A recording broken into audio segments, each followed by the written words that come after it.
Okay, perfect. So that's a perfect spot for us to jump into talking about faith for a few minutes. Yeah, yeah. Obviously, the way that I do any topic or subject on the podcast so far is I talk about obviously what the subject matter is. This week the subject is faith. I always like to talk about what we think it is, Yeah, right? Like yeah. what people's perspective of it is. And faith, I think that most people, if you were to walk up to somebody and say, what do you think faith is? They would say, well, it's a belief in God. That's right. Right. Okay, so most people, if you ask them what faith is, Yes. it's a belief in God. She works at Lowe's. Oh, she used to work at Lowe's. Right. I mean, and of course that is one facet of faith. Correct. What faith actually is, by definition, as of course I've done the research and I've looked it up, is the unquestioning belief that does not require proof of evidence. And one of the things that I shared with you is That's right.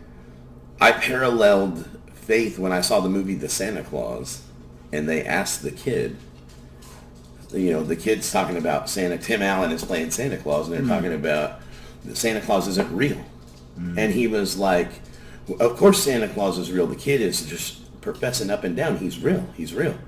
And they were like, Santa, have you ever seen him before? And the kid said, have you ever seen $1 million? Right? And that is in and of itself, but the belief in something without physical proof. Now we know that $1 million it's an accumulative amount of money. So we know that $1 million does exist because it's a numeric number that we can actually get to. But I loved the reference in that movie far as you've never seen it, but you know it's real. That's right. Just because I've never seen something doesn't mean that I don't know that it's real. Like none of us have ever seen George Washington, but we believe he's our first president. Sure, right. We're never seen. And you can say that. You can say that about 1,000 things. Sure. Yeah. The truth is that people have faith in several things, right? Correct. Like very many things. I mean, we have faith in our employers that we're going to have a place to work tomorrow. Yeah. We don't have any proof or evidence that Lowe's is going to be there tomorrow. There's a huge blizzard or snowstorm or ice storm happening. It might freeze up and the electricity could go out and we could not go to work tomorrow, right? But we have faith that everything's going to be okay and we're going to get up and go to work in the morning, business as usual. Right. We have faith that on payday our paycheck is going to be there. It's actually going to land in the bank. Right. It's going to land in the bank, right? It's just numbers. And it's funny because I use the paycheck as a reasonable expectation, right? Like you said, we have expectations. And some of our expectations are unrealistic, right? Like 100%. We expect people to do things that we would do just because we would do them, and that's not realistic because they're not us. But I believe it's a realistic expectation that if I go to work for 80 hours in 2 weeks, that on payday at 12:01 a.m., my paycheck is going to be there like it's been the last 72 paydays. You know what I'm saying? That's right. That's a reasonable expectation, and I have faith that it's going to be there. Yeah, absolutely. In reality, faith positively affects us, regardless 100%. Of what our faith is in. It positively impacts our attitude, our self-esteem, and our overall optimism. It's a fact that when people have faith in things, they're more optimistic. That's right. In fact, having faith and having belief in something is optimistic. It is. Right? Because you're expecting somehow to wake up tomorrow. Yeah. Because then that's going to benefit you. It's another chance to do it better, to make more progress, right? Yeah. So I think that everyone struggles with life stressors. Everyone struggles with financial burdens, family problems. We talked about divorce, death in family, childbirth is a life stressor. Moving, job changes, etc. These are all things that stress us and put stress on us as individuals with worry, with concern, regardless of our gender, regardless of our race, regardless of our cultural backgrounds, regardless of the way that we were brought up. These are things that affect us and stress us and our struggles in life, right? Like these are things that we have to learn to overcome. And I believe that faith in anything helps us deal with those things. having faith in some sort of higher power, having some sort of spiritual connection. I know people that have faith in the great outdoors. Like that's their God, right? Like being in touch with nature and being outside and closing their eyes and feeling the sun on their face and feeling the wind on their skin and the hairs of their arm and being able to breathe clean, fresh air. They feel at one with God. Right. That in and of itself for them is a spiritual connection, right? It is. People go to the beach and put their feet in the sand and they feel the earth and they feel the sun on their face and they feel the wind on their back and they feel the water wash up the elements, being surrounded by the elements. I know people that's their connection. That's their spiritual connectivity. Right. That's their Zen place, right?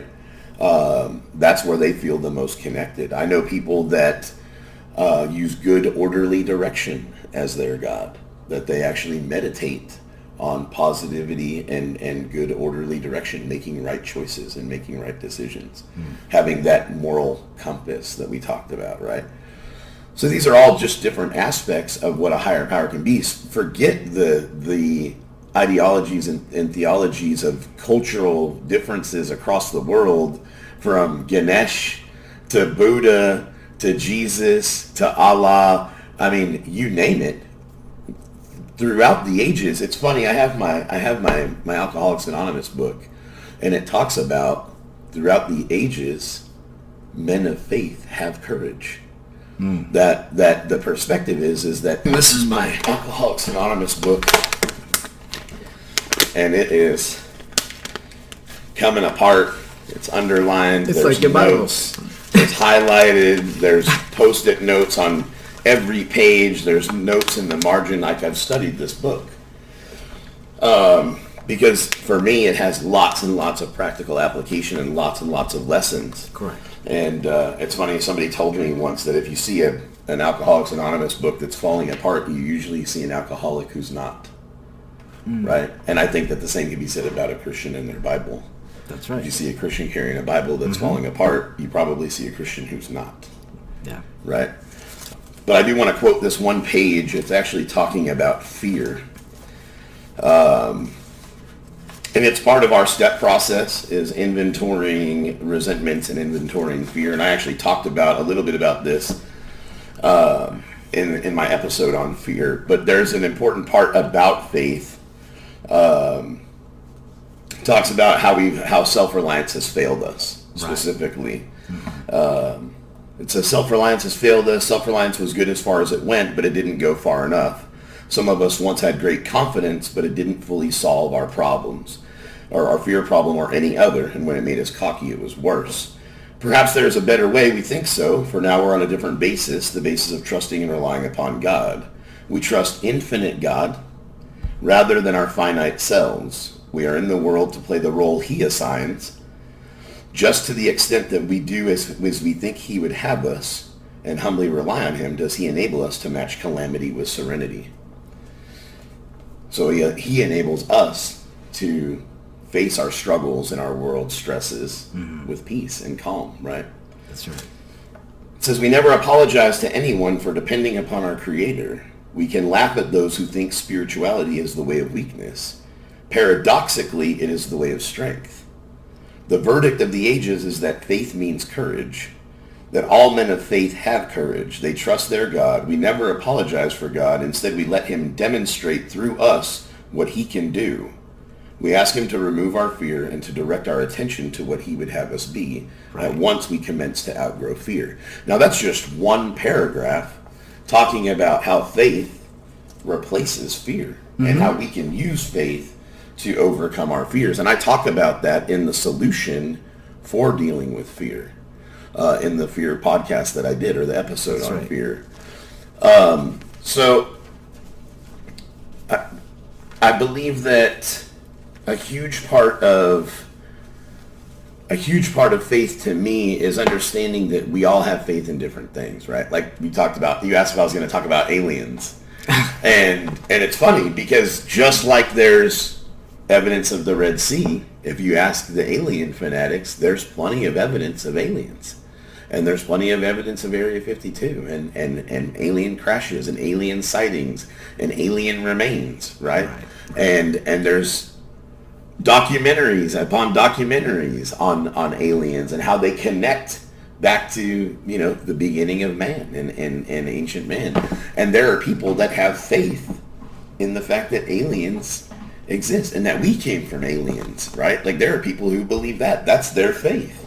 Yeah. I mean, and as silly as you may think that is, it's a reality. And it's not even that silly comparing to what evolution believes is we come from a rock. Yeah. So we don't even come from a monkey because, see, we are all related all together with plants and animals. We came out of ooze. Evolutionists believe we came out of primordial ooze, that we were a single-celled organism that mutated. Believing in Jesus is no far from illogical. But, I think you're right in the sense, okay, like having faith is something that we all practice in every single thing, like this substance that you have, and we know that faith is backed up by trust, because then you could never have faith in Lowe's if Lowe's wasn't sticking up for you, like consistently giving you the paychecks and then you showing up, right? So like same thing with a relationship is faith. The faith in a marriage gets broken when the partner is unfaithful. Sure. And worldly people practice this. They don't even know what they're doing, but they're practicing faith, And a lot of times I've come, because I kind of used to be one at some point, is I was an atheist, and I was like, I don't have faith in God, but I'm putting my faith in myself. I'm putting my faith in that there was a Big Bang. I'm putting in a faith that I came from a monkey. Absolutely. None of those things.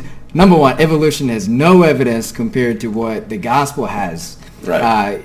In amounts of the writing. Like there's no evidence of evolution, which is hilarious, And one of the things that I love is that if there's this transitional moment of a man to of a monkey to a man, where's that transitional period? Where are those that are now conforming to man? There's no evidence for any of this stuff, but it's funny that you mentioned substance, because I have in my notes that when it comes to spirituality, that faith is a substance assurance of things we hope for but have not yet received. That's right. So we have faith that tomorrow's going to be better if we're having a rough day, if finances are stressing us, if we're grieving the loss of a loved one, if we're stressing over rest. Right, because we have a new baby and we're stressing over how am I going to be a good partner to my spouse because they need their rest. Having faith that tomorrow is going to be easier. We just got to make it through today, right?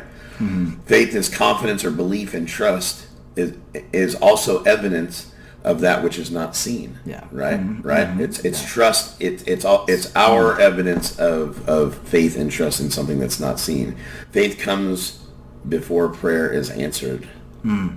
So we have faith that when we say prayers and that when we commune with God about something, that he's going to, whatever it is, it's going to go the way he wants it to. I'll give you an example. So I have a job that I've applied for at work, and I was speaking to one of my friends about it the other day, and he was like, oh man, I'll pray for you. And I said, don't pray for me to get the job. Pray that for God's will in my life. Good. So if I'm supposed to get the job, good. If it's God's will for me to get the job, then I'll get the job. That's right. And I'm going to pray that I'm good with whatever happens. Right? Like I'm not going to pray for the selfish ends. I'm going to pray for whatever he wants. And I'm just going to pray that he helps me to be okay with that. So if it doesn't go the way I want it to, and I hope it will, because it's all about me, right? Yeah. And I want to talk about that just for a second. That's right. As far as us as individuals, we're selfish and self-centered by design.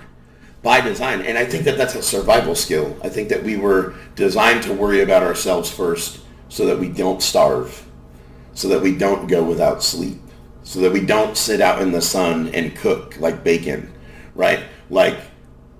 But when it's like anything, like lust or sloth, when it's taken to excess and it becomes harmful, then it becomes damaging to other people and it's harmful to relationships. I'm going to say this. I saw a demonstration of the selfishness of human beings And it was mind-blowing to me because it was demonstrated on a group of people that had no idea that they were participating in an experiment. This guy was speaking to a crowd, and he was a very charismatic guy, very spiritual guy. He was speaking to a crowd of people, and he was like, I want to try something. He's like, I need some volunteers. Who wants to come up and take a picture with me? And, people were raising their hands like, you come up. He picked a young guy. He picked another guy. He picked a girl. Picked a mom. Just a diverse group of people that came up on stage. And they all huddled around in like a half circle, and he held up his phone and he took a picture. And he was like, all right, everybody, 1, 2, 3, everybody say cheese. Takes the picture.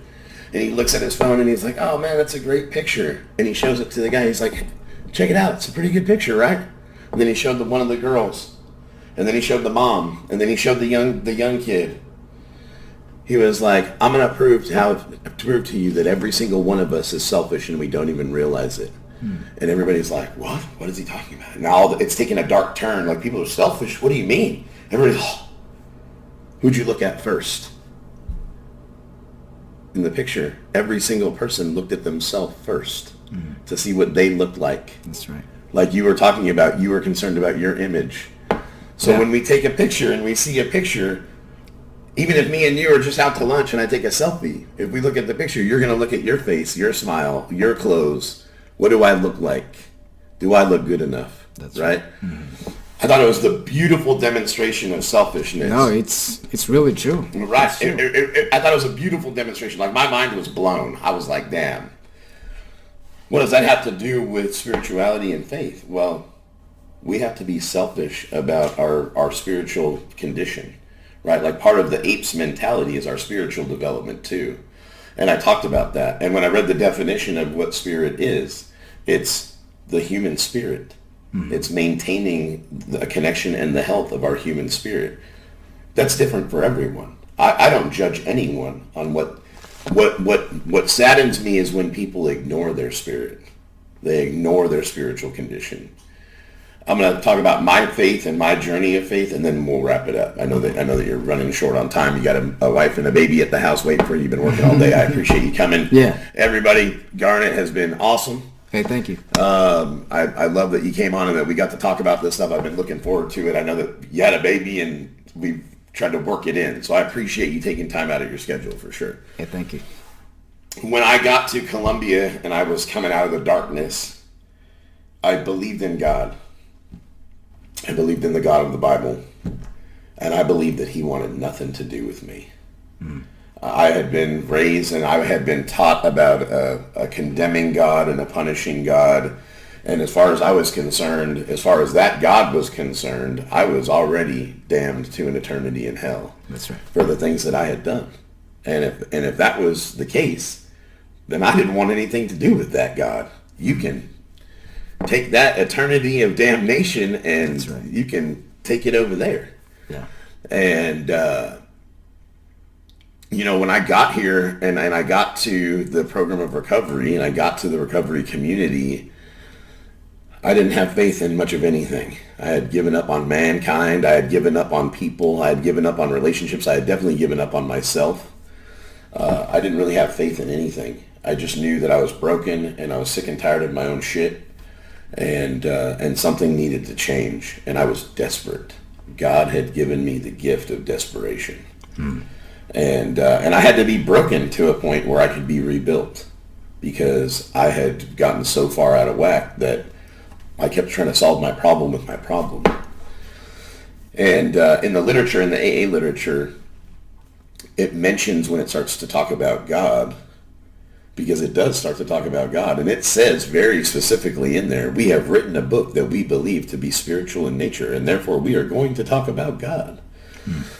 The beauty of the recovery programs, the 12-step programs, is it doesn't require you to believe what anyone else believes. You can have your own spiritual belief as long as it's not in you, right? But it talks about, haven't we already put our faith in the group?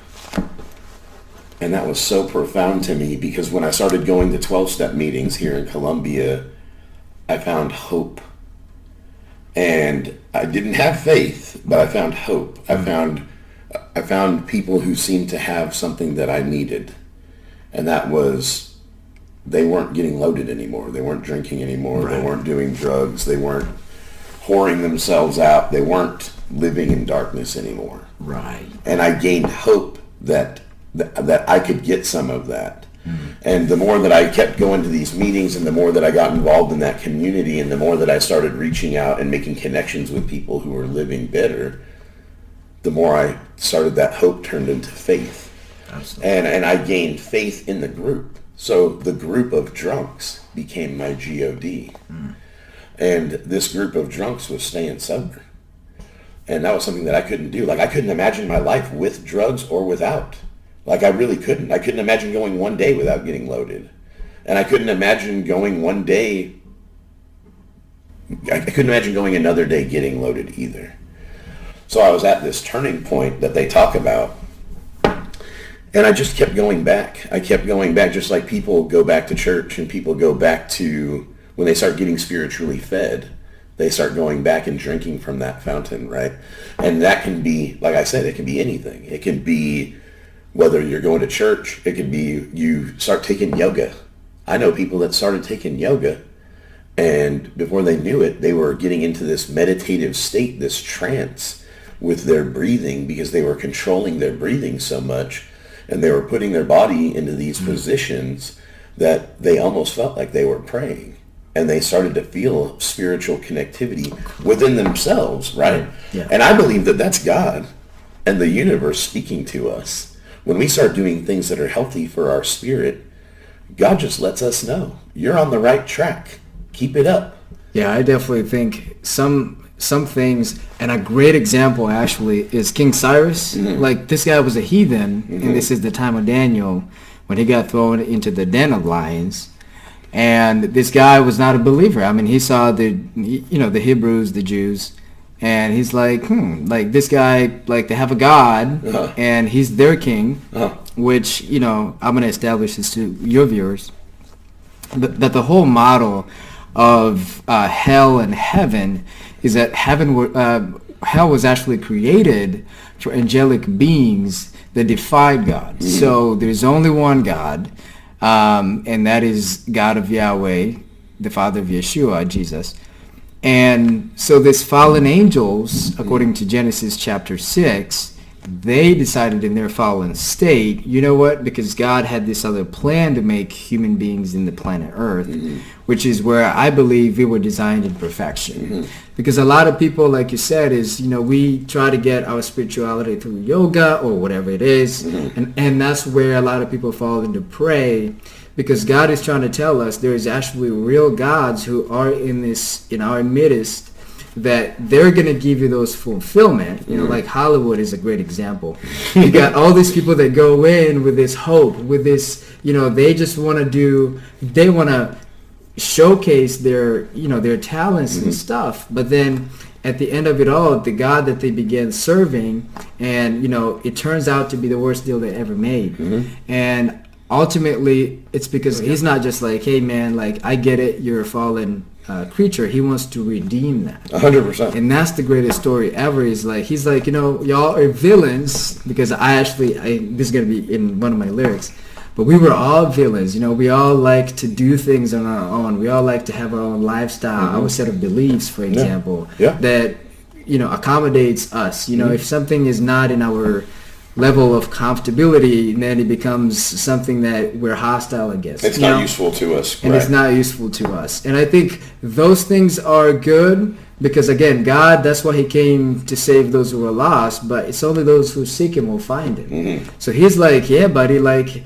keep on searching for me, but make sure you find me, because no longer it's confined in a religion. Mm. Because I can understand, and the word religion actually in itself is to search for. Mm-hmm. So I think a lot of religions get it wrong, because they're searching for an experience where after they die, he gives you heaven in your soul realm, in your temple, mm-hmm. in your house. And then he gives you heaven in there, so you take it everywhere you go. That's why you, Joe, you have a heart to minister and mm-hmm. share what is done for your life, what non-alcoholism is done mm-hmm. in your life.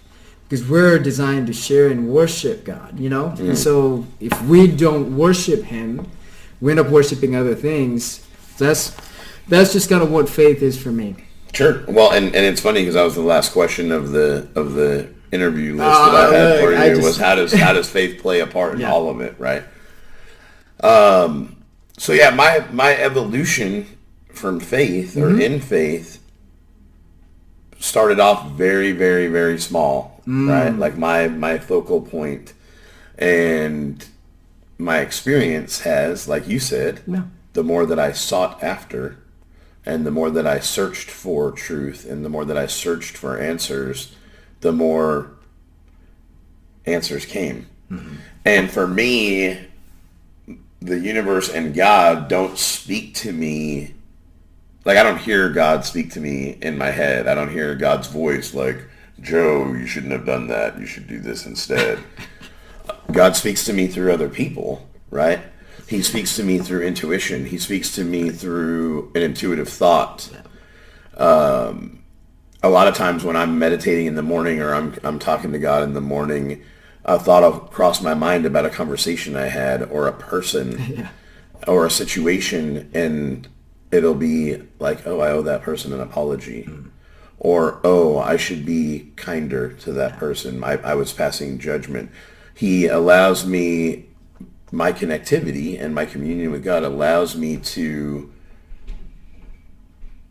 be inspired by thoughts that didn't come from me.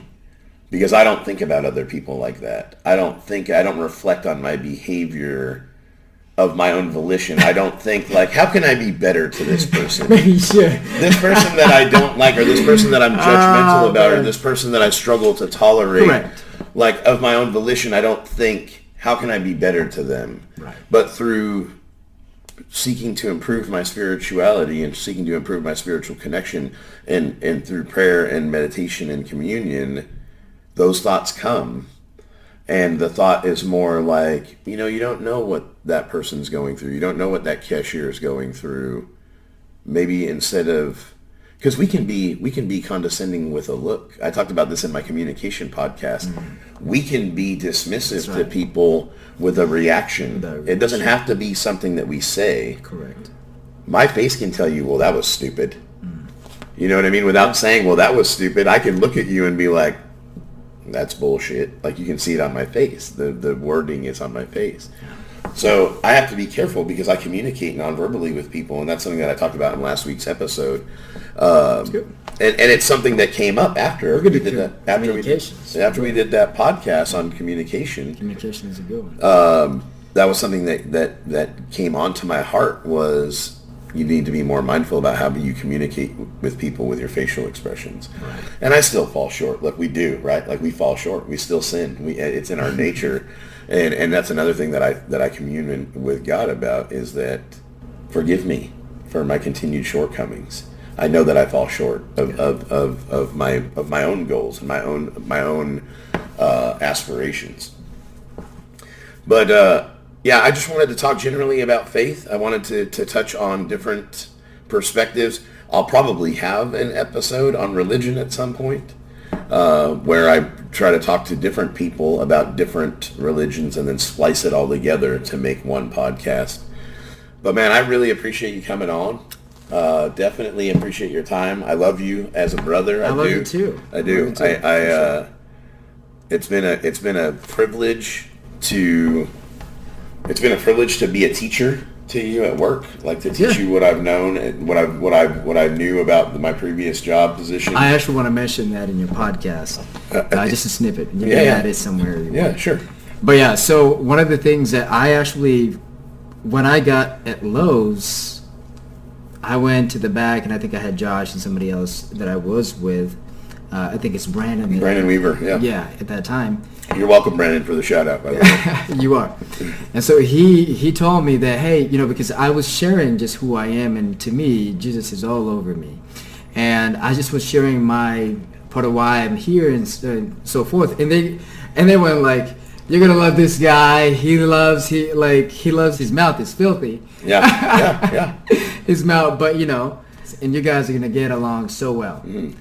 and I was like, you know what, I like, that's what I love. I love to have a camaraderie of people that have a past that I know that God is doing something amazing from what he already has done something miraculous in your life. Like, imagine that, like, you could right now choose to go and do those things. Nobody's stopping you. I think it's the love of God. 100%. You know, and 100%. I think it's, you can say the strength, but, and so forth, but man, just like, what stops me is the spiritual connection that I've gained, the life that I've been given, the life that I've been able to rebuild. That's right.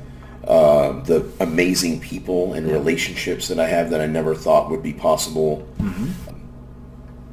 I mean, the fact that we're sitting here talking about this, I'm super passionate about giving back and sharing my experience and lifting other people up. That was one of the things that we talked about, right? Like, you like teaching. When I love to teach. I love teaching, you know, it's funny that fatherhood was never a part of my path. It's never been a part of my journey because I've always been so inquisitive. I've always wanted to know how things worked. And I'm super passionate about teaching other people how things work. That's right. And, you know, there's an expression, there's more than one way to skin a cat, right?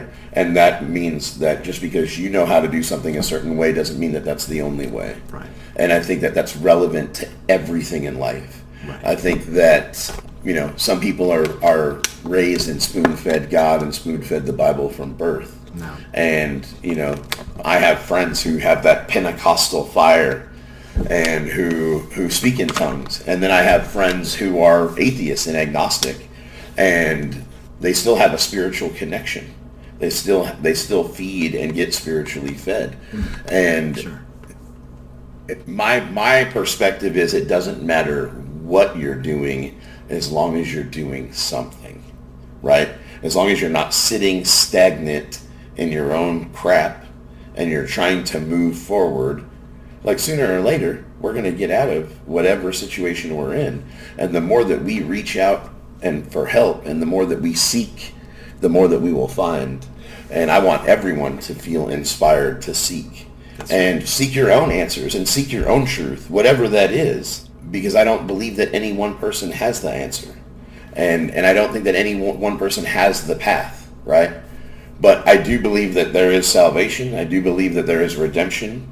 I do believe that God has put it on my heart to be a comeback story and to share that comeback story with other people. I believe that he has delivered me from darkness so that I can be a light to other people. I've shared that with you, that I'm very passionate about that. And I don't think that it's just about spirituality, and I don't think it's just about God, but I do think that no story about me and my experience would be complete if I didn't talk about faith and I didn't talk about God. It's funny because I know the controversy of this episode. I was speaking to one of my biggest supporters, and I said, you know, I've been walking this real fine line to not put off non-believers and to not put off believers, because I don't want to be pigeonholed to be a Christian podcast. And I don't want to be pigeonholed to be too profane and too crass to be considered spiritual or to be useful to Christians or religious people or spiritual people. So I know that there are going to be topics that put people on one side of the fence or the other. Like, oh, no, I completely disagree, or that's wrong. And, you know, it's funny, I was talking to a friend of mine today, and she was like, oh, you have a podcast? Yeah. And then she was like, I want to come on your podcast. I was like, great, we should talk about sex. And she got all, like, blushing. And I was like, no, not like in a perverse, you know, vulgar way. Like, I'm not going to talk about your sexual fantasies or desires. I want to talk about that subject because I think people are just as fanatical about it as they are loose. I think that some people think, well, you should just sleep with whoever you want, regardless of your connection or your emotional connection or spiritual connection. And then there are people who are like, look, I'm only sleeping with somebody who I'm married to. And other than that, that's the way. And I think that it's for everyone to decide, and God gave us free will, right?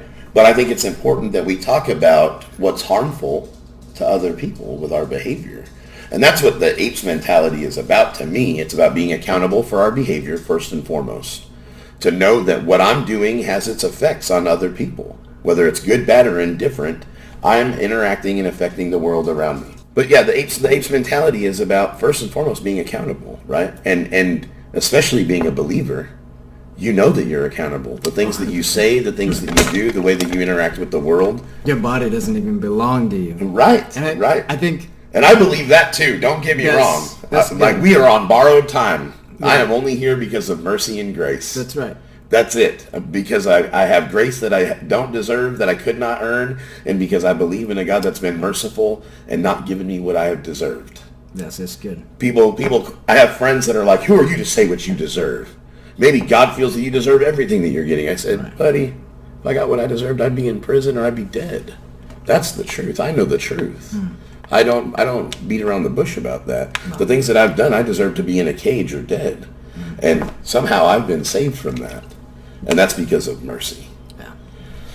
The next thing on the apes mentality is positivity, right? We got to be positive. Even when we disagree. Like, it's okay to disagree. Like, it's okay if you don't agree with everything that somebody says. Yeah. I'm comfortable with loving them anyway. Even if I don't agree, they're entitled to their opinion. God gave them free will, and I'm not God. He is the judge and jury, not me. The emotional and spiritual side of things is being accountable for our own emotional health, right? If we are sad, well, let's figure out why and get unsad. If we are depressed, let's figure out why and get undepressed. If we're angry, let's figure out why and get unangry. That's right. And then the spiritual side of that is what we talked about today, like fostering that spiritual development, that health with whatever it be, meditation, prayer, exercise. I know people that, for me, one of my most spiritual times of the day is when I'm in the gym, believe it or not, because I leave the world outside. I walk in, I've got music going on. Sometimes I'm even tuning the music out and I'm just communing with God, and I'm pushing weights around. And I'm physically exerting myself, and I'm staying healthy, and I'm training, and part of my journey has been dealing with cancer, right? And I didn't know that was coming. And God bless you, Andy Harvey. I joined Harvey's gym here in Columbia, which is a family-owned and operated gym. Right. And I was 330 pounds. I was smoking a pack of cigarettes a day. I was depressed, I was miserable, and I was a year sober. And I knew that I was either going to kill myself or I was going to start using again, because who wants to be sober and miserable? Right. It's like you talked about, like, how am I going to live this spiritual life but be living all wrong? And I felt like I was living wrong. And so I joined this gym, and I quit smoking, and I started losing weight, and I started getting into shape. And I got cancer a year later. And I asked, I was struggling with that. Like, why now? Like, God, why have you forsaken me? I've turned it over. I've turned my life around. I've quit sticking needles in my arms. I've quit drinking alcohol. I've quit sleeping with random people. I've quit committing crimes against my fellow man. I've turned it around. I'm trying to live right. I'm trying to take care of this vessel that I'm borrowing while I'm here. Because I believe that that's part of it, right? Part of our spiritual condition and part of our spiritual health is taking care of ourselves physically. And Andy Harvey, the owner of the gym, came up to me one day. I don't know if I've told you this story. Mm-hmm. Andy Harvey came up to me one day at the gym and he said, how you doing? I know that you got diagnosed with cancer. And I looked him in the face and I said, I just don't know why. I don't know why now. Why me? And I said, I'm doing all the right things. I quit smoking. I'm taking care of myself. I've lost like 70 pounds. I'm in probably getting close to being in the best shape I've ever been in. Why now? And this man looked at me like a disgusted father. And he says, why not you? Yeah, disgusted. Stuck his fingers in my chest. Why not you? How do you know that God hasn't been training you and getting you ready for the fight of your life? And it never occurred to me that all of this training and this devotion that I had put, this fitness and this diet change, it was an inspiration. It came from somewhere else, and it came from a desperation for change, just like my need to get sober came from the gift of desperation. And this desperation for change physically came from somewhere else too. It was divine intervention and divine inspiration. And Andy Harvey told me that he had people from the gym, customers, come up to him and ask him what I was training for, because I was in there every day just getting after it, giving it everything that I had, like I was training for a fight, or I was training for some sort of competition or bodybuilding show, and I wasn't. I was just trying to get better. And Andy asked me, he said, maybe God has been training you, getting you ready for the fight of your life. And I felt the tears instantly. Like he just hit me in the chest with a sword of truth, and it just filleted me wide open. And I realized in that moment that that's exactly what had happened, that God had taken over. I had asked him to take control and to guide me and to direct me, and he guided me and directed me into taking care of myself physically. I've been treating my body like a trash can for 25 years. And he inspired me to start taking better care of myself. I started taking care of this vessel. And, the cancer was it's just something that happens to people. It wasn't anything that God did to me. But, I was 42 years old and had the endurance and stamina of an ox, of a bull. And I went through chemo and radiation. I went through chemo like it was nothing. They told me that I was going to be sick. And I didn't even really start getting sick until like the third or fourth month. I mean, I was 4 or 5 treatments in before I started really feeling bad. And it was it was nausea. It was minimal compared to what they told me it was going to be. They told me that it was going to be miserable. It was going to be the worst thing I ever went through, and it just wasn't. And again, I think that all has to do with mercy and grace. Truly. Which could be a whole nother episode. It could be a whole nother podcast. But, man, I really appreciate you coming on. If you've made it this far, bless you. Thank you for tuning in. Thank you for listening. We are A.P.E.S Development. I'm Joe Murato. This is Garnet Mwangi. And this has been Faith. Yeah. Yes, thank you. Man. Good stuff. Yeah, good.